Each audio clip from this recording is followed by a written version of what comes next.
قال رسوله النبي الكريم ونحن ولا ذلك من الشاهدين والشاكرين فالحمد لله رب العالمين.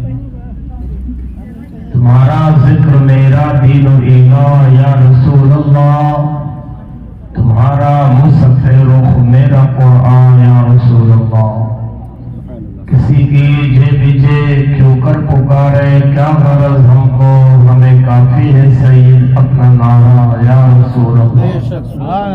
تمہارے دشمنوں کے سر کچلنے کو رہے کافی غلامان شہر احمد رضا خان یا رسول اللہ. یقیناً آپ ہر عاشق کے گھر تشریف لاتے ہیں، میرے گھر میں بھی ہو جائے چراغاں یا رسول اللہ.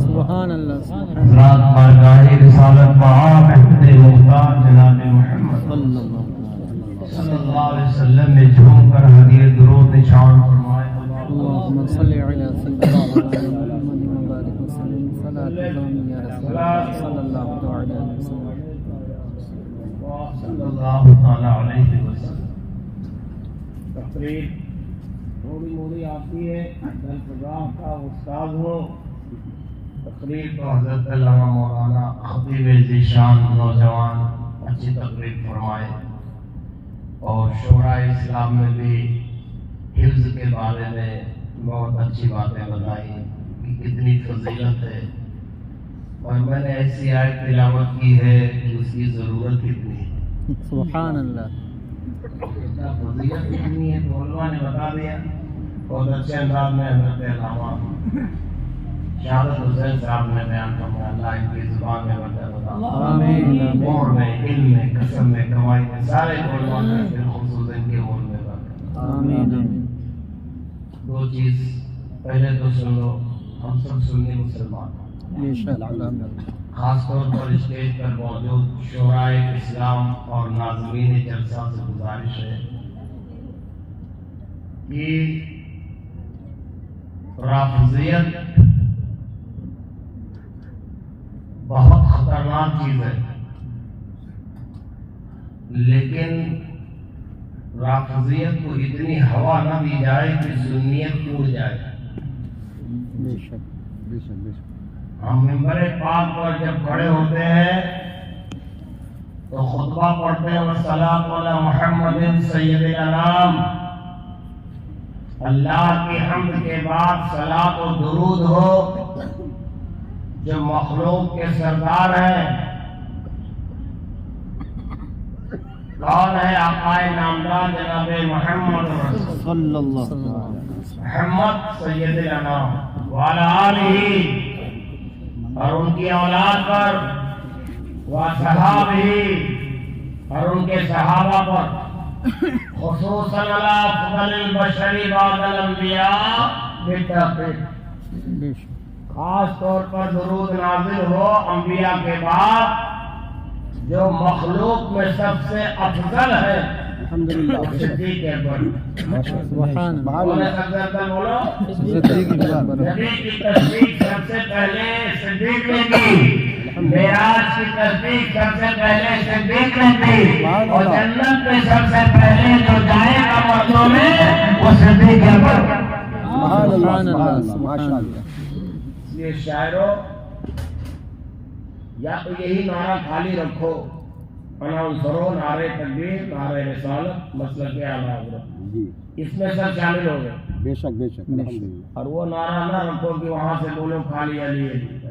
اگر علی علی بولانا ہے تو پہلے ایک بات ان کو صدیق صدیق بھی بولانا چاہیے، فاروق فاروق بھی بولانا چاہیے، عثمان غنی کا بھی نام ہونا چاہیے، کیونکہ جو سب سے افضل ہے وہ صدیق اکبر ہے، ان کے بعد فاروق اعظم ہے، ان کے بعد عثمان غنی ہے، ان کے بعد بے شک. سبحان اللہ. مگر کیا بتایا جائے، محرم کے اندر جلسہ کرتے کرتے لوگ یا تو حسین بولیں گے یا علی علی اور صحابہ کا نام بلا دیں. اور رافضیت اندر اندر چاہتی ہے کہ ایسا زہر پلاؤ کہ ان کے اسٹیج سے کام میرا ہوتا رہے. اور ہمارے سنی شاعر اور کچھ خطیب، کچھ کہہ رہا ہوں اس لیے کہ جو پڑھے لکھے وہ سمجھتے ہیں، جی بے شک. تو حضرات محرم میں انہیں رافضیوں کی کتاب کو دیکھ کر تقریر کرتے ہیں، اور انہوں رافضیوں شیعہ لوگوں نے اپنی کتاب میں اتنا گھول رکھا ہے کہ اگر جانکار نہ ہو تو نہ سمجھ پائے، جیسے بوہر مہرارو نہ جان پاؤ چاور ہوئے کہ سفید پاتر ہوئے، اور انہیں بنا دے موریا جب شوہر کھاتا ہے تب کہتا ہے مال کلرا صحیح ہو جائے، تو میرے چاول لا رہے ہیں کہ پاتر کھاؤ۔ ایسے ہی کم علم لوگ بوہر کی طرح نہیں جان پاتے کہ کہاں زہر پلایا جا رہا ہے۔ اس لیے اے لوگوں، جس نے اس چیز کو الگ کر کے رکھا ہے کہ چاول کیا ہے اور سفید پتھر کیا ہے، اسی کا نام مجدد اعظم امام احمد رضا خان۔ سبحان اللہ سبحان اللہ۔ بہت سے بوہر لوگ کھا گئے ہوتے، اور سید اعلیٰ حضرت کا یہ کرم ہے، اسی لیے مسلک اعلیٰ حضرت کہا جاتا ہے، اور مسلک اعلیٰ حضرت یہ مسلک نہیں جو اعلیٰ حضرت سے چڑھتے وہ کہتے ہیں پانچواں کہاں سے آیا، مسلک امام اعظم کا، مسلک حضرت شافعی کا، مسلک سرکار مالک کا، مسلک امام ابن حنبل کا، کہاں سے مسلک احمد رضا ہے؟ آپ نے کہا نادانو، مسلک احمد رضا الگ چیز نہیں ہے، اسی چاول میں وہابیوں نجدیوں میں پتھر ملایا کفر کا گستاخی کا امام احمد رضا نے اپنے چلنی سے چھاڑ کر اور اپنے بورے میں بھر کر اور بڑھئی کا ٹھپا مار دیا۔ اب دنیا والا یہ نہ کہے کہ چاول اللہ کا ہے اور ٹھپا صفائی کا امام احمد رضا کا۔ واہ واہ، زندہ باد۔ اس لیے اعلیٰ حضرت ہے۔ میں کہنا چاہتا ہوں ہماری بات بری نہ لگے، اس لیے ہر دن یہ نہ کہو علی علی بولو، خالی علی علی بولو۔ خدا کی قسم میں بات آئے مفتی اعظم، بات آئے غوث اعظم، بات آئے مجدد اعظم، بالخصوص بات آئے تاج الشریعہ جو پیر اعظم ہے، سبحان اللہ، جو کہا کرتے ہیں کہ ہندوستان میں جتنا اور پیروں کے مرید ہیں تاج الشریعہ کے اتنا خلیفہ ہے، کیا بات، اور انہیں کی عطا سے میں بھی ہوں، تو میں مفتی اعظم کا مرید ہوں، امام احمد رضا کے مسلک کا پرچارک ہوں، مفتی تاج الشریعہ کا خلیفہ ہوں۔ یاد رکھو میرے اندر کوئی چیز نہیں ہے، لیکن یاد رکھو قادری سلسلہ ہے مقدر میرا، مجھ کو نسبت یہ احمد رضا سے ہے۔ زندہ باد۔ اور سن لو، غور سے سماعت کر لو، حضور سیدی اعلیٰ حضرت کا کرم و فیضان ہے، سبحان اللہ۔ اس لیے ہم آپ سے کہنا چاہتے ہیں کہ ہمارا سلسلے قادری کس سے ملتا ہے؟ علی مرتضیٰ سے۔ ایک سلسلہ ہے جو صرف صدیق اکبر سے ملتا ہے، وہ سلسلے نقشبندی ہے، اور جتنے سلاسل ہیں چاہے وہ سہروردی ہو، قادری ہو، چشتی ہو، الحمدللہ سب جا کر کے علی مرتضیٰ بنی۔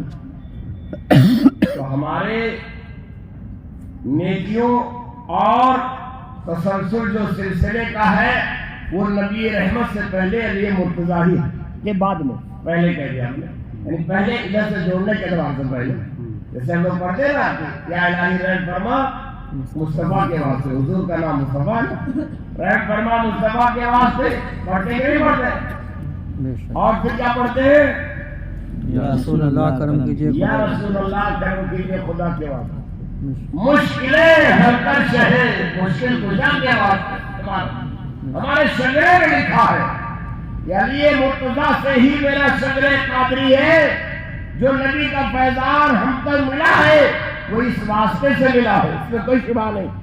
لیکن یاد رکھو، ہم شجرا کو جہاں پڑھیں گے، فیضان شجرا دیکھیں گے، جب صحابیت کے رخ پر بات آئے گی تو صدیق کے نام اکبر ایک نمبر فاروق اعظم دوسرے نمبر پر ہے، عثمانی غنی تیسرے نمبر پر ہے، اور میرے مولا علی الحمدللہ چوتھے نمبر۔ اس کو یاد رکھنا چاہیے۔ میں بیٹھا تھا، یہی جلسہ ہر جلسے میں مجھے تقریر کرنی پڑتی ہے، کہتے کون دو علی علی، کہتے خالی علی علی، پھر وہاں سے کہتے بول دو یا حسین یا حسین۔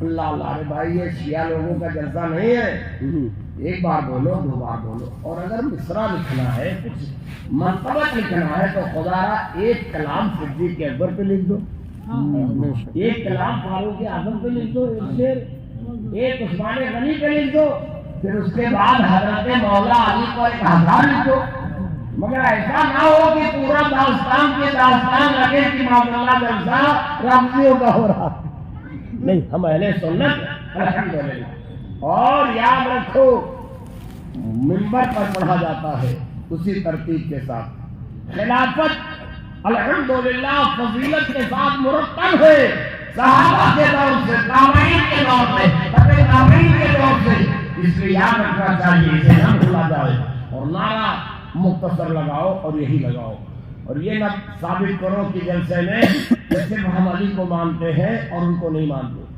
اسی لیے وہ قوالی کسی نے کہا نا دمادم مست قلندر، علی کا پہلا نمبر، یہ قوالی نہیں ہے زہر پلا دیا کسی نے، زہر پلایا علی کا پہلا نمبر نہیں، پہلا نمبر صدیق اکبر کا، دوسرا نمبر فاروق اعظم کا ہے، تیسرا نمبر عثمان غنی کا ہے، چوتھا نمبر مولا علی کا ہے، علی کا نمبر پہلا نہیں ہو سکتا۔ علامہ سعدی رحمۃ اللہ علیہ 5 سال پہلے میرے خسرو کے زمانے کے ہیں، وہ کہہ کر چلے گئے ہیں کہ حرم علی شاہ ہے، دو سوال، اور پہلے کا ذکر آیا تو بوستا میں انہوں نے صدیق اکبر کا نام لیا، سبحان اللہ۔ یہ یاد رکھنا چاہیے، ہم لوگ سنی مسلمان ہیں، خطبے میں منبر پر امام پڑھتا ہے افضل البشر بعد الانبیاء بالتحقیق امیر المومنین ابی بکر الصدیق، پھر دوبارہ کہتا ہے وعلى الصحابہ مزین المنبر والمحراب الموافق رایہ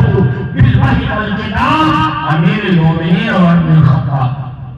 تیسرا درجہ کہتا ہے وعلى کامل الحیاء والاتقان امیر المومنین عثمان بن عفان۔ چوتھے درجے پر خطبہ میں پڑھا جاتا ہے نمبر 5 پر وعلى سبیل اللہ الغالب امیر المومنین علی بن ابی طالب رضی اللہ تعالی عنہ اجمعین۔ یہ چوتھا درجہ۔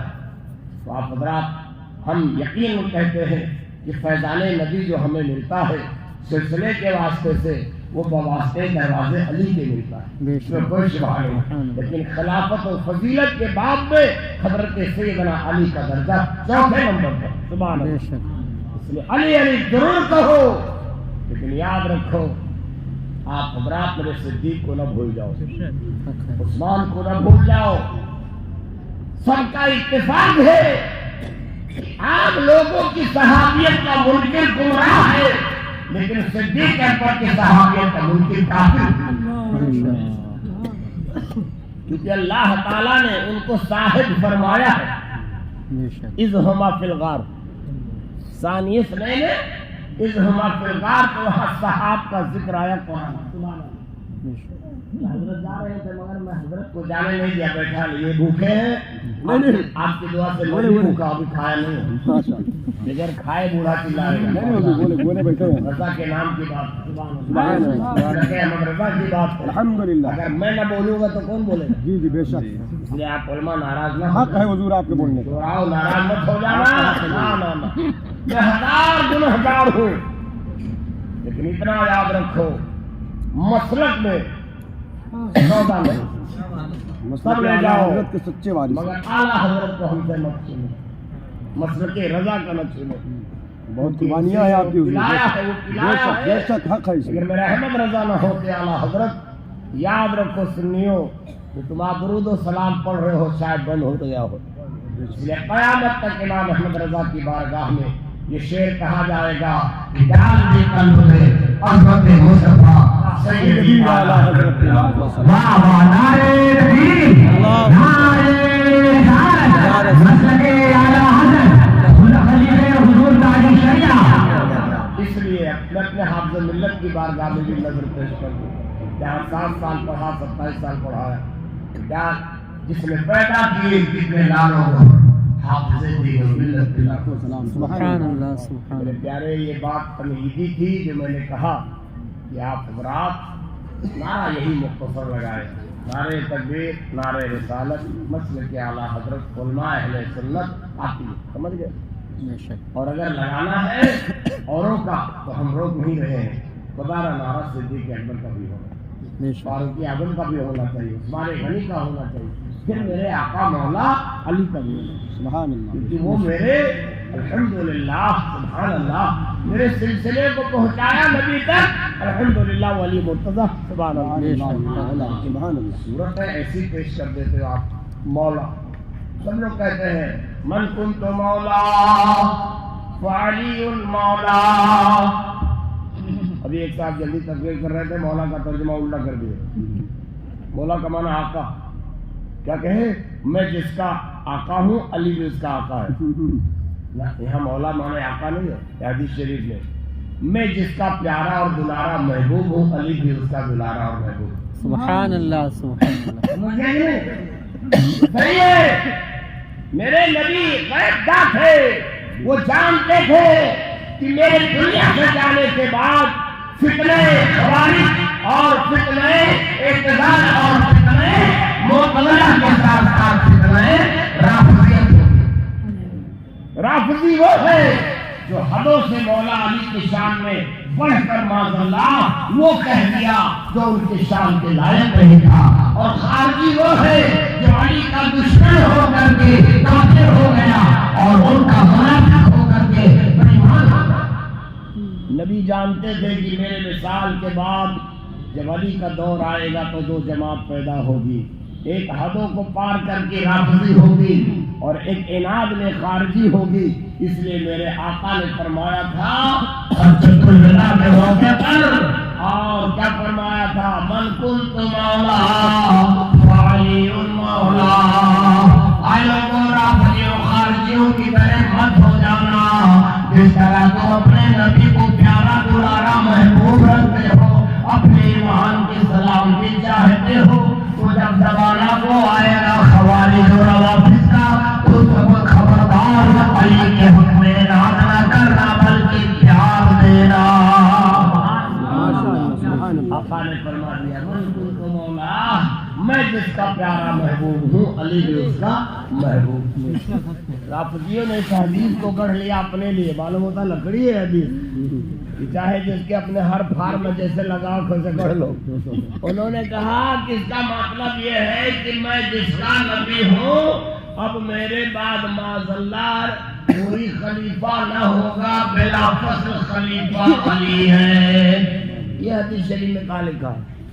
تو اب ان لوگوں نے کہا من کنت مولا کا ترجمہ یہ ہے کہ میں جس کا آقا ہوں علی بھی اس کے میرے بعد آقا ہوں گے، یہ کچھ نہیں لکھا ہے۔ اگر علی آقا ہوتے تو مجمع صحابہ ہے اور حضرت صدیق کو خلافت الحمدللہ تسلیم کی گئی۔ علی حق وہ ہے، علی اچھے ہیں، علم کے بادشاہ ہیں۔ اگر علی کا خیانت ان کی امانت کا ہو رہا تھا تو حضرت علی بولے کیوں؟ بے شک حق بولتے بے شک۔ اے صدیق میں حقدار ہوں؟ نہیں، یہ ضرور ہے کہ جب حضور وصال کر گئے تو جنازہ آخری بار پڑھنے میں 3 دن لگا۔ صحابہ کی جماعت آتی گئی، چند لوگ پڑھتے گئے، مومنین کی جماعت۔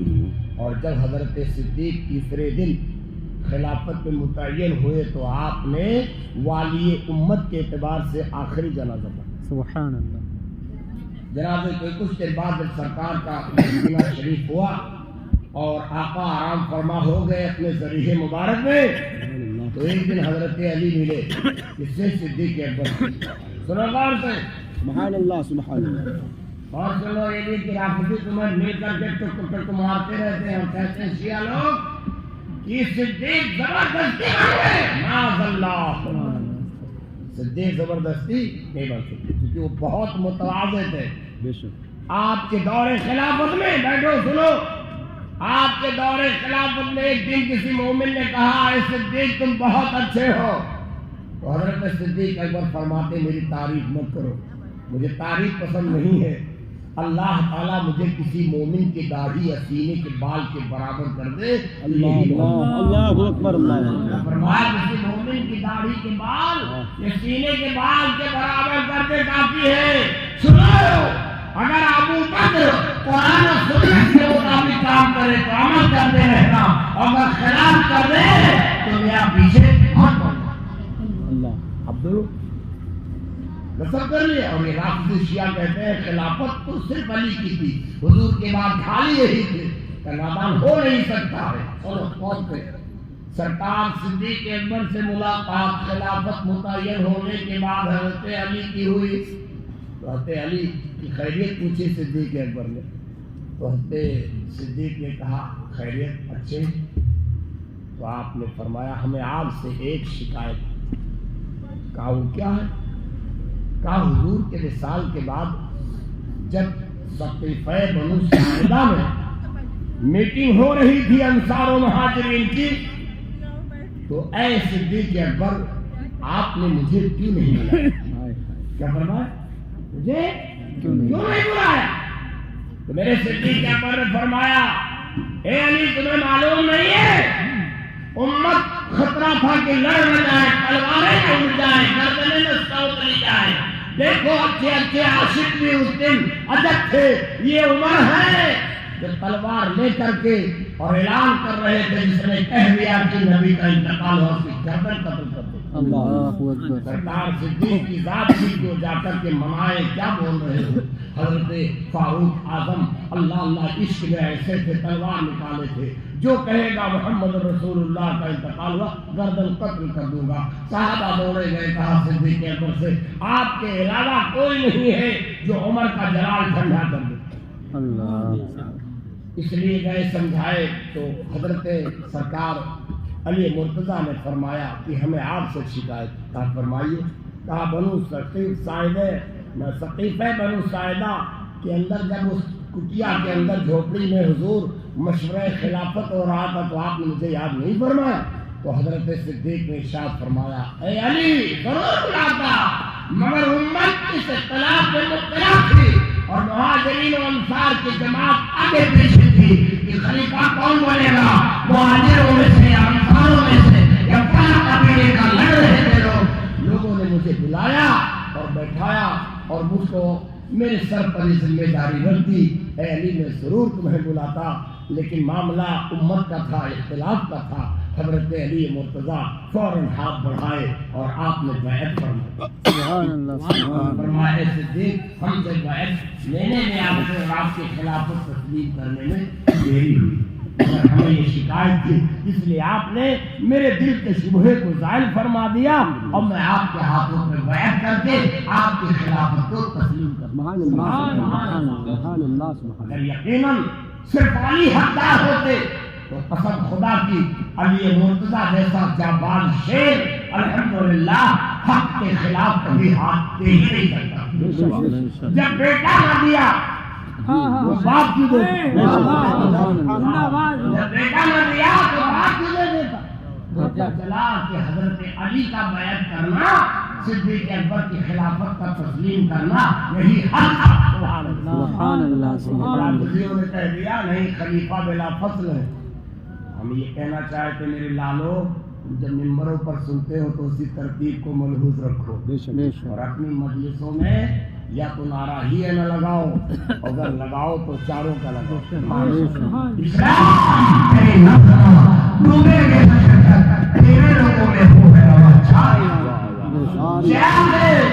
مسجدوں محرابوں میں مر ابو بکر و عمر عثمان ہے. یہی شیخ پڑھا ہوں. اب جب لگانا رہے کہہ دو خالی علی علی نہیں، اس کی ضرورت نہیں ہے.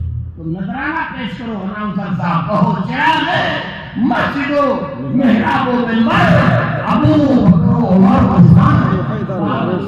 ترتیب بھی رہ جائے اور الحمدللہ میرے مسجدوں محراب کی تندیل بھی جل جائے. سبحان اللہ. چراغ مسجدوں محرابوں میں مر ابو بکر و عمر عثمان. میرے ابو بکر کی شان کیا کہنا، بیان کروں تو رات گزر جائے. علامہ شہادت صاحب بھوکے بھی ہیں اور سوچیں کہ بیٹھا لیا بکر کو اور اس کے باوجود ہم لمبی سنانا شروع کریں. اس لیے ضرورت تھی پیارے کہ ہم نے یہ آواز سنی تھی. تھوڑی دیر کے بعد حضرت آپ نہیں واپس رہو گے. اچھی بات. اچھا جائیے، اس کو تو بہت ضروری ہے. اس کو تو نماز کے درمیان چھوڑ کے جانے کی اجازت ہے. جائیے ضرور. درود پاک پڑھ اللهم صل على سيدنا محمد وعلى وسلم. صلاۃ و سلام علیک یا رسول اللہ صلی اللہ علیہ وسلم. میں جتنا بیان کیا وہ ضرورت تھی کہ نہیں بولو؟ بے شک حق ضرورت تھی کیونکہ ہم سنی مسلمان الحمدللہ. اور سنو رافضی کبھی بھی تمہاری طرح چمک نہیں سکتا، وہاں بھی تمہاری طرح چمک نہیں سکتا. کیوں؟ سنی کتنا کالا کیوں نہ ہو، خدا کی قسم اس کے حبیب کے چراغ سے اجالا رہتا. سبحان اللہ سبحان اللہ. سنی کتنا بھی گناہگار کیوں نہ ہو، صحابہ کی محبت کے صدقے میں زندہ ہے تب بھی کاملہ ہے، اور مر جاتا ہے تب بھی اللہ اس کے چہرے میں نور برساتا ہے. سبحان اللہ سچ ہے. اگر رافضی مرنے کے قریب ہوتا تو دیکھو اس کا چہرہ کیسے بدل جاتا. جی بے شک بے شک. ہم لوگ بوڑھے ہوتے ہیں تو نور و نکھار آنے لگتا، اور وہ بوڑھے ہوتے ہیں ایسے کشمیری سیب کا رس نکل گیا. اور سنا ہے کہ جب مر جاتا ہے تب کہتے ہیں پتلا پتلا پتلا، چہرہ خراب ہونے لگا. کیوں؟ صحابہ کی گستاخی. حضرت صدیق کو گالی دیتے، حضرت فاروق کو گالی دیتے، شیخین کو گالی دینا ان کے مسلک میں. صدیقہ فاطمہ حضرت عائشہ اللہ اللہ محبوب رب العالمین، جن کی طہارت پہ اللہ تعالیٰ نے 10 آیتیں نور عطا فرمائی. 10 آیتیں سورہ نور میں. سبحان اللہ سبحان ان کو اللہ. گالی دیتے نہیں دے دیتے ہیں، برا بھلا نہیں کہہ رہے ان کو خامید ہے. حضرت امیر معاویہ معاذ اللہ ان کی برائی تو آج کل دیکھو عام ہے، اسی لیے بریلی شریف کو برا بھلا کہہ رہے ہیں کون لوگ؟ اجمیر کے رافضی مجاور، کیونکہ بریلی ہی سے صرف آواز اٹھی ہے. جب ان رافضیوں نے حضرت امیر معاویہ کو گالیاں دی تو معاذ اللہ بریلی کے مجدد کے شیروں نے آواز اٹھائی. سبحان اللہ. اسی لیے حضرت کا یہ بیان کرتے ہیں امیر معاویہ کون ہے؟ صحابی رسول ہے. سبحان اللہ سبحان اللہ. فتح مکہ کے دن پورا گھر مسلمان ہوا، پھر ابو سفیان ہوئے، اور ان کی بیوہ بی بی حضرت ہندہ ہوئی. سبحان اللہ. کافرہ تھی، حضرت حمزہ کا کلیجہ چڑھایا. رسول اللہ کے بڑے چچا سید الشہداء حضور امیر حمزہ کا کلیجہ چڑھایا تھا، پھاڑ کے اپنے غلام سے کہا تھا کہ جو حمزہ کا کلیجہ لے کر آئے، جس نے میرے بھائی کو بدر میں قتل کیا ہے تو اس کو انعام بھی دوں گا، اور میں حمزہ کا کلیجہ چباؤں گا. کلیجہ ہے حمزہ کا چبایا. اور ان کا غلام احد کے دن مارا تھا، اور اسی غلام نے کلیجہ نکالا تھا چیر کے اور دیا. چبائی اپنے دانت سے، منہ سے. کتنی ہمت رہی ہو. ناک، ہونٹ، اعضائے سب کاٹ دیا الگ الگ، مگر رسول اللہ نے انہیں بھی معاف کر کے ایمان عطا کر دیا. سبحان اللہ. جب سارے لوگ آ گئے امن لینے والے، ابو سفیان کلمہ پڑھ چکے، حضرت جو ہے ابو جہل کا بھائی کا بیٹا کا کیا نام؟ اکرمہ، جیسے کافر اتنا موٹا تو کوئی تھا ہی نہیں کافروں میں. سب سے تندرست حضرت اکرمہ تھے. رسول اعظم نے ان کو امان دے دیا کلمہ پڑھ.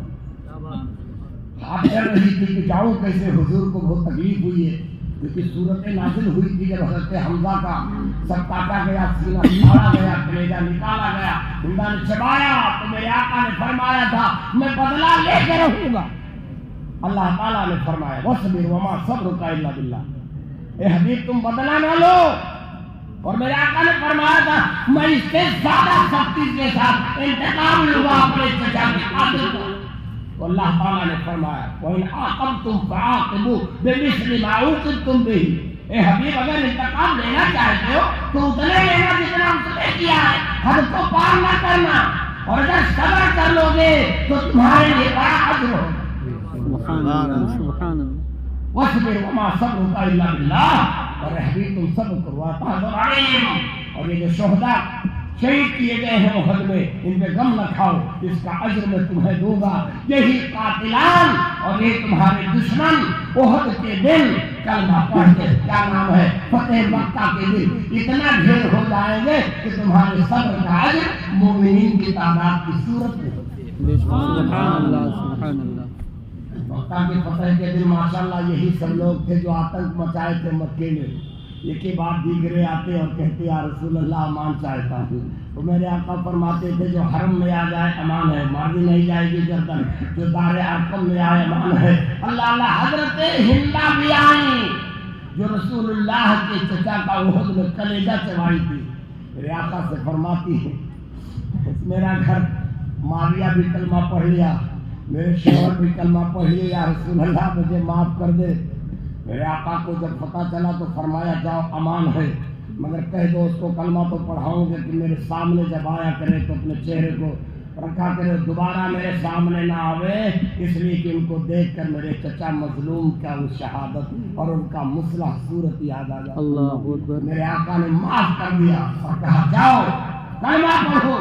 تو حضرت ابو سفیان کو فتح مکہ کے دن کلمہ پڑھایا، حضرت ہندا کو بھی کلمہ پڑھایا، حضرت معاویہ بھی کلمہ پڑھے، ان کا خاندان فتح مکہ کے دن کلمہ پڑھ کے صحابی رسول یہ وہابی رافضی مردود گالیاں دیتے ہیں میرے خاندان معاویہ کو۔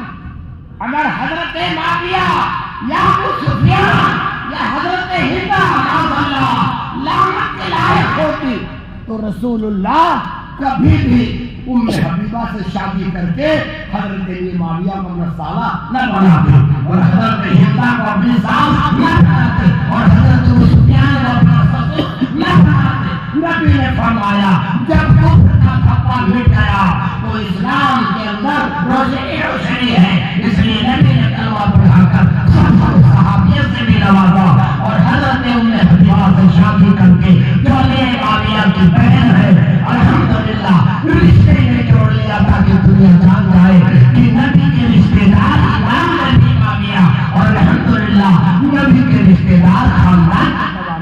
واہ واہ زندہ باد۔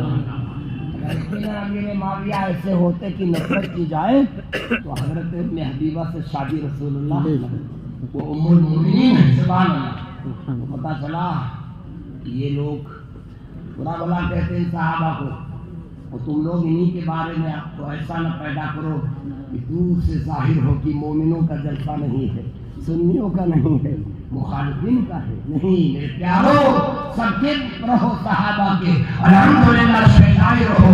صحابیت کے اگر دشمن ہوئے تو جان لو چہرہ مرتے مرتے مسح کر دیا جائے گا، کیونکہ اللہ کے پیاروں نے جو اسلام کو سیکھا ہے وہ رسول اللہ کے سب صحابہ ہیں۔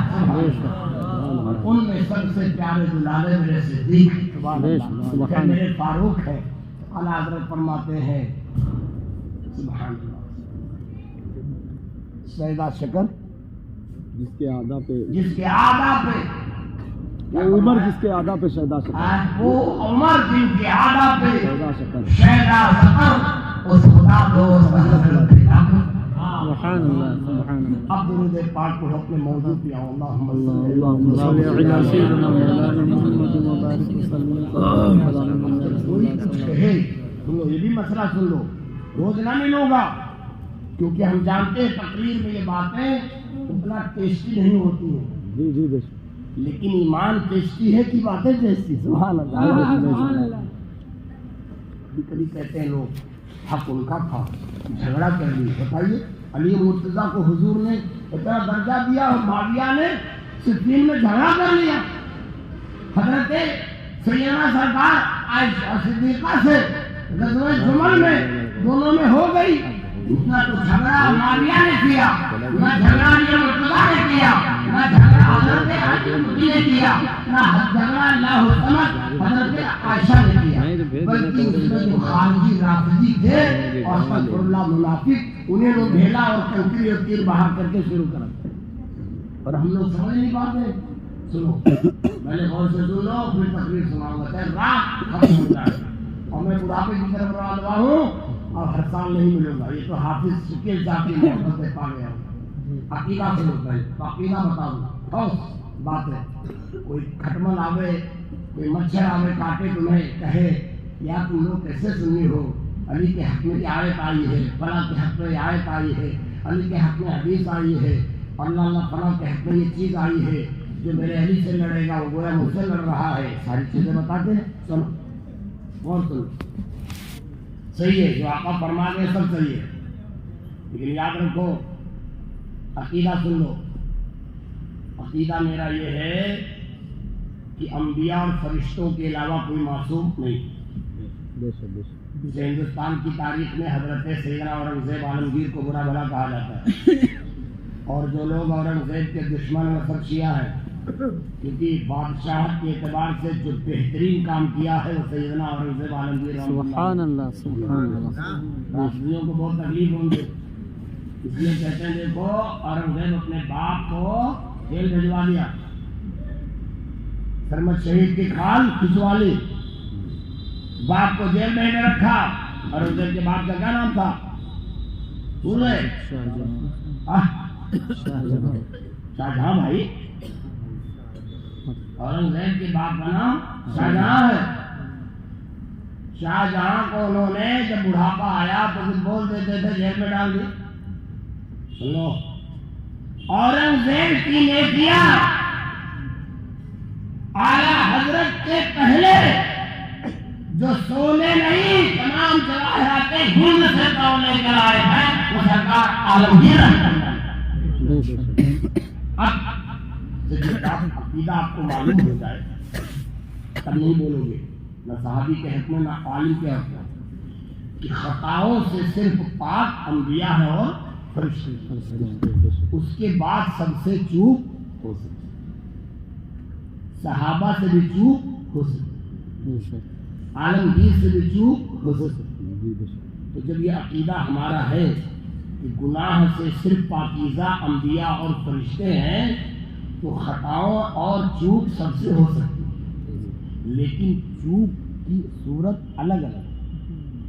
مثال کے طور پر ہم اپنے کمرے میں ہیں، کوئی غلطی ہوئی تو تم آؤ گے بولنے؟ تمہارے بس کی بات ہے نہیں، بلکہ کہو گے مواز شہادت صاحب حضرت وضو بنا رہے تھے، لگتا ہے دایاں پاؤں نہیں دھوئے ہیں، ذرا جا کے کر دیں۔ تو ہر ایک کی چوک کو بتانا بھی بس کی بات نہیں ہے۔ اگر مان لو کسی کا کام پر ماریا سے چوک ہے، ہم جیسے مولی اور بچوا کو حق ہے بولنے کا، تو سب صحابی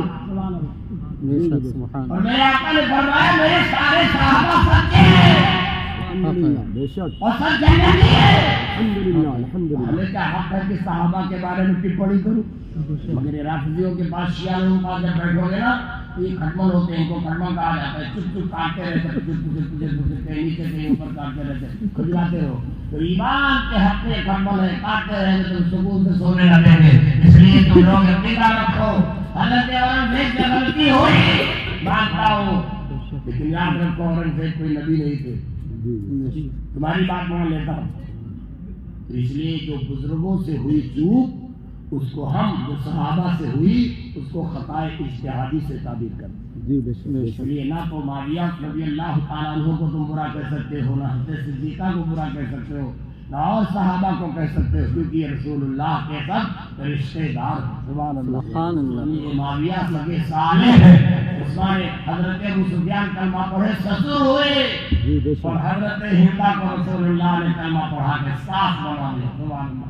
اگر یقیناً نبی معاف کر دیے ہیں تو چپردی کی شوربہ تمہیں کیا حق ہے کہ بولو؟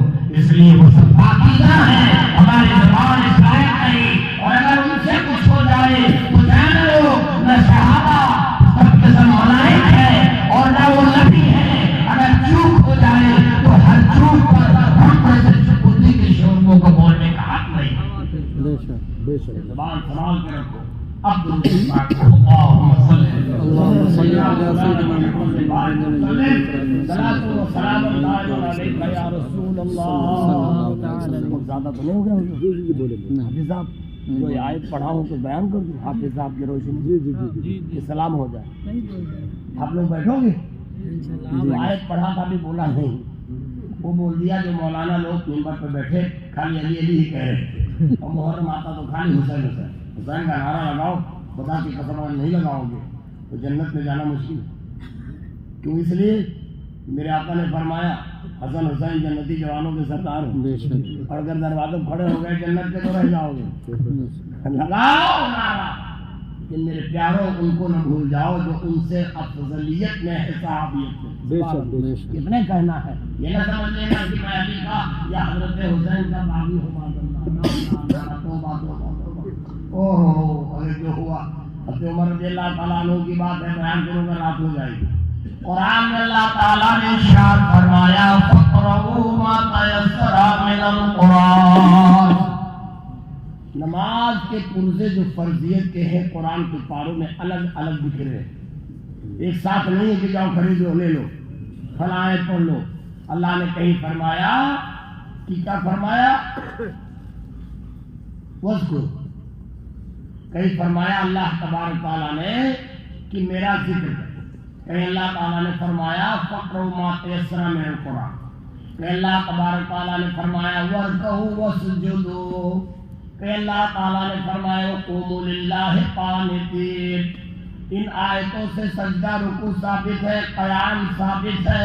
اللہ تبارک تعالیٰ ارشاد فرماتا ہے کہ تم جب نماز شروع کرو تو میرا پہلے نام لے لو, یعنی تکبیر تحریمہ فرمایا فکبر. قرآن کے پاروں میں الگ الگ فرض کے پرزے ہیں. اس لیے میرے آقا نے فرمایا تم لوگ جھگڑا نہ کرنا, کیونکہ آگے پیچھے پھر کرو گے تو پتہ چلا 70 قسم کی نمازیں ہوں گی. اس لیے آقا نے فرمایا کیسے پڑھو, پرزے الگ الگ ہیں قرآن کے پاروں میں, کہیں کچھ ہے کہیں کچھ ہے.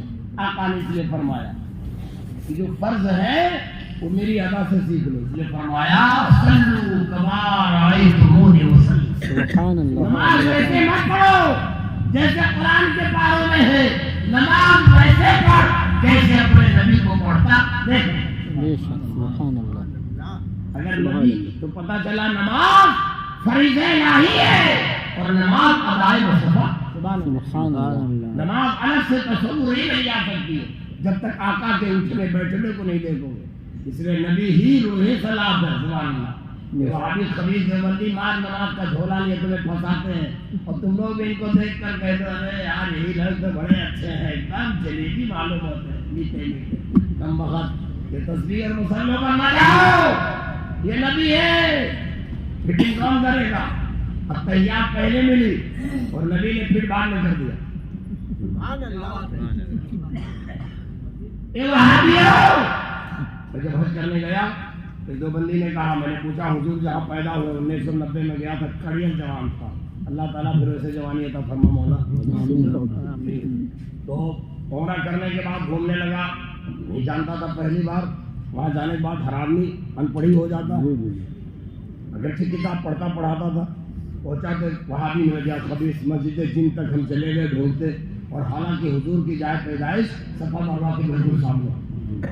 ہم نکل گئے بال بنوا کے, کہا چلو آپ سرکار جہاں پیدا ہوئے تھے ذرا دعا مانگ لیجیے. ایک وہابی مل گیا سرکرا. ہم نے کہا بھیا سرکار کی جائے پیدائش کہاں ہے؟ کہا ہے مولانا حج کرنے آئے ہو؟ کہا جی ہاں.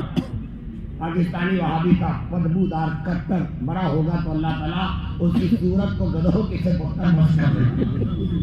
مردود کہتا ہے مولانا ارے نبی کو کیا کرو گے معاذ اللہ, نبی تو ایک شیشی تھے اور اسلام اس کی دوا تھی, وہ پلا کے چلے گئے. دوا پینے کے بعد معاذ اللہ شیشی پھینک کے جاتے ہیں. بولو معاذ اللہ. نبی کو شیشی کہا, بیٹا پی ہوئی دوا کی شیشی کہا اس خبیث نے, اور اسلام کو دوا کہا. کیا تمہیں معلوم نہیں دوا پینے کے بعد شیشی پھینک دی جاتی ہے؟ محمد رسول اللہ علیہ السلام دے دیا, دنیا سے چلے گئے, اب انہیں کیا ڈھونڈ رہے ہو؟ ہم نے کہا معاذ اللہ تو بدبین وہابی لگتا ہے. تو کہتا مولانا حج کرنے آئے ہو کہ مناظرہ کرنے آئے ہو؟ ہم نے کہا گستاخ حج بھی کرنے آیا ہو اور امام احمد رضا کا چیلا ہو, مناظرہ بھی کروں گا.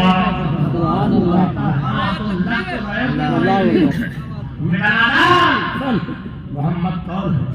روح صلاح. سبحان اللہ. میرے آقا کو معراج کی رات گئے تو تحیات پہلے ملے, گئے تبھی ہوا تحیات للہ والصلوات والطیبات. یہ کس نے کہا؟ نبی نے کہا. جب مقام قدس میں پہنچے تو ادھر سے جواب ملا السلام علیکہ ایھا النبی. اے میرے مہمان محمد آئے, تم پر سلامتی ہو. سبحان اللہ. اللہ نے فرمایا السلام علیکہ ایھا النبی. تو میرے آقا نے جو سلام کا تحفہ پایا تو کتنے کرم فرما میرے آقا ہے. آقا نے اپنے لیے نہیں رکھ لیا, ہم لوگ لفافہ پائیں گے تو مولانا شہادت کو دیں گے, نہیں نہیں, مگر نبی نے کہا نہیں اکیلے میرے اوپر نہیں, اے اللہ میری امت کے لوگوں پر، سبحان اللہ، سبحان اللہ۔ خاصوں پر عاموں پر۔ اس لیے نبی جب سلامتی کا تحفہ پائے تو خود فرماتے ہیں السلام علینا وعلی عباد اللہ الصالحین۔ اے اللہ جو سلامتی تو نے مجھے دیا ہے وہ ہم پر ہو، میرے خاصانوں پر ہو، وعلی عباد اللہ الصالحین، اور عام نیک مسلمانوں پر بھی ہو۔ سبحان اللہ۔ تو تیار پہلے ملی ہے کی طرح بالکل، اگر پڑھ کے دیکھا جاتا تو تیار پہلے پڑھ لیا جاتا۔ میرے آقا نے فرمایا قرآن کے بارے میں حدیث میں دیکھ کر مت کرو، فکر کرنا میں جانتا ہوں، اسی لیے پتہ چلا کہ نماز فرمان خدا ہے اور نماز ادائے مصطفیٰ۔ آقا نے فرمایا صلو کما رأیتمونی اصلی، نماز ایسی پڑھو جیسے قرآن میں لکھا ہے، ویسے نہیں پڑھ پاؤ گے کیونکہ پورے قدم و تاخر کے ساتھ الگ الگ کاروں میں ہے، اور ان پردوں کا فٹ کرنا وہی جانتا ہے جو الحمدللہ مشینری کا ایجاد کرتا ہے۔ اس لیے نماز اللہ کا فرمان ہے اور نماز ادائے مصطفیٰ کا نام۔ بے شک، سبحان اللہ۔ انہیں 7 فریضوں میں ایک فریضہ قرت، قیام، تکبیر تحریمہ، رکوع، قرت، رکوع، سجدہ، قعدہ اخیرہ، خروج میں سنی کتنے ہوئے؟ کیوں مولانا اختر صاحب کچھ بھولا تو نہیں بڑھاپے کے جیسے؟ 7 چیزیں ماننے پڑتے، اور کتنا ہے؟ کہاں یاد ہے تم کو؟ جب سے چائنا نے ملٹی میڈیا موبائل دیا ہے تب سے اس کی ہیروئن کو دیکھتے ہو کہ پارا دیکھو؟ کہا تمہیں معلوم ہے تم کو تو خالی جھکنے آتے ہو، میرا فرض یاد ہے، نماز بھی یاد ہے، مستحب یاد ہے۔ نماز میں 7 فرض ہے، اگر یہ چھوٹے تو سجدے 100 سے بھی کام نہیں ہوگا۔ بے شک، سجدے 100 سے کام جب ہوتا ہے جب واجب کرنا ہے۔ یہ 7 فرض ہے۔ کون؟ کھڑے ہو جاؤ پہلے، پھر اس کے ساتھ تکبیر تحریمہ کر لو، قیام۔ اگر آدمی صحت مند ہے، عذر نہیں ہے تو مرد عورت پر کھڑا ہونا نماز میں فرض۔ اس میں کہنا ہے فرض میں، واجب میں، سنت موقدہ میں، 3 چیزوں میں کھڑا ہونا فرض۔ قیام، تکبیر تحریمہ، پھر قیام۔ یہی سب سے مشکل ہے، سنو اور سے سماعت کر لو۔ کیا ہے قیام؟ اور اس کے بعد کیا ہے؟ رکوع، پھر اس کے بعد سجدہ۔ کتنا آسان ہے، جھک جاؤ رکوع، سجدہ بالکل ٹیپ دو، پھر بیٹھ جاؤ قعدہ اخیرہ میں، آخری والے بیٹھک، اور پھر اس کے بعد خروج سنی، اپنے ارادے سے السلام علیکم کہہ لینا۔ خروج سنی کی صورت لمبی ہے، بتاؤں گا تو دیر لگ جائے۔ اپنے ارادے سے نماز سے نکلنا اسی خروج سنی کا ایک فرض ہے، السلام علیکم رحمۃ اللہ۔ اب دیکھو کتنا آسان ہے، کھڑے ہو گئے آسان ہے، اللہ اوپر کتنا آسان ہے، رکوع آسان ہے، سجدہ آسان ہے، بیٹھ گئے آسان ہے، خیر کے لیے آسان ہے۔ سب سے مشکل فرض قرت وہ نہیں جو قاری صاحب پڑھتے ہیں جلسہ شروع ہونے سے پہلے۔ قرت کا معنی قرآن پڑھنا، اور نماز میں قرآن فرض ہے۔ کتنا؟ رحمان فرماتا فَقْرَؤْا مَا تَيَسَّرَ مِنَ الْقُرْآنِ، تم اتنا پڑھ لو جتنا تمہیں آسانی سے قرآن میسر آئے۔ اب حدیث پاک اور قرآن کی آیت کے دونوں مفہوم کی مطابقت کے اعتبار سے سورہ فاتحہ کو واجب رکھا گیا ہے، اور اس کے بعد کم سے کم ایک بڑی آیت اور چھوٹی 3 آیتیں ہر رکعت میں پڑھنا فرض۔ سمجھے؟ فقرؤ کتنا پڑھو، نماز میں سورہ رحمان پڑھو ضروری نہیں، پوری سورہ یاسین پڑھو ضروری نہیں، یہ تو حافظوں کے لیے ہے کہ مستحبات کو اپنائیں، طوال و اختصار کو اپنائیں، اوصاف کو۔ آپ جیسے لوگوں کے لیے لمبی پڑھنا ضروری نہیں بلکہ بڑھیا پڑھنا ضروری ہے۔ بے شک، حق ہے۔ علم طرح سے لے کر ناس تک بہت آسان ہے، آپ پڑھ لینا اور نماز صحیح کرنا، مگر تم لوگوں کے بس کی ہو نہیں پاتی۔ اگر ہیڑھا ہو گئے ہو، بڑھا ہو رہے ہو، اب کیسے جاؤ گے؟ شرم لاگت ہے، ہاتھی کی ٹٹیاں مریے نہیں، کوئی بوڑھے اور جوان کو مارے گا۔ آؤ اتنا پڑھ لو، آسان ہے۔